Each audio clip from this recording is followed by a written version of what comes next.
Salam meleki, qaqanız yenə hoqqa veriyor. Nə pişiririk? Steak. T-bone steak. Çoxdan da axtarırdım, axır ki tapdım. Sarımsaq, rozmarin. Bu ətin özəlliyi odur ki, bu hissəsi can əti dediyimiz bonfiledir. Bu hissəsi isə New York steak gedir. Kontrabondo deyirlər. Yəni eyni ətin üzərində 2 dənə fərqli dad. Bu dəfə dəmir tava tapmışam. Birinci yandıram altını. Mən bunu hazırlayana qədər tava yaxşı bir vəziyyətə gəlsin, qızsın, sinsin. Duzumuz hanı? Duz. Hə. Benim annemin bir sözü var. Gözün görmüyor, burnunun delikleri de mi? O nədən? Yəni belə duzluyuruq. Tərəf. Sonra biraz da istot. O qapını indidən aç. O qapını aç indidən. Ya sıvıyam yine. Çok az. Buna vuracağım. Oraya değil.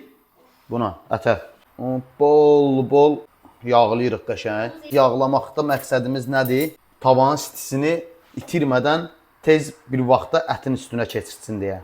Rənginə də baxmayın, belə köhnə olmağına özüdür. Bu isinməyi hardan bilinir? Əlini tutsan belə 4 saniyə, 5 saniyə sonra əgər əlini saxlaya bilmirsənsə, demək ki, isinib, amma hələ ki isinməyib. Məncə çox dadlı olacaq. Tatlı olacaklar butonu. Şuradan kalbe basın. Həqiqət bir də yəni bəyənin, paylaşın, nə bilim abunə zad olun. Bir belə əziyyət çəkirik burada.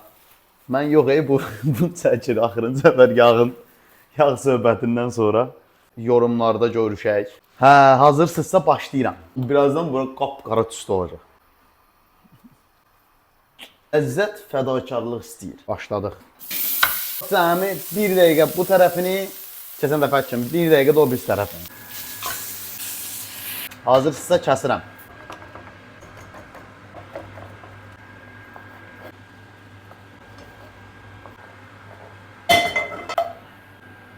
Aşağı xodda kara yağı, sarımsaqlar, rozmarin.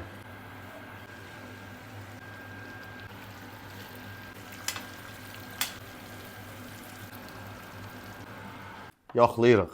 Bonfiledən götürdüm bura.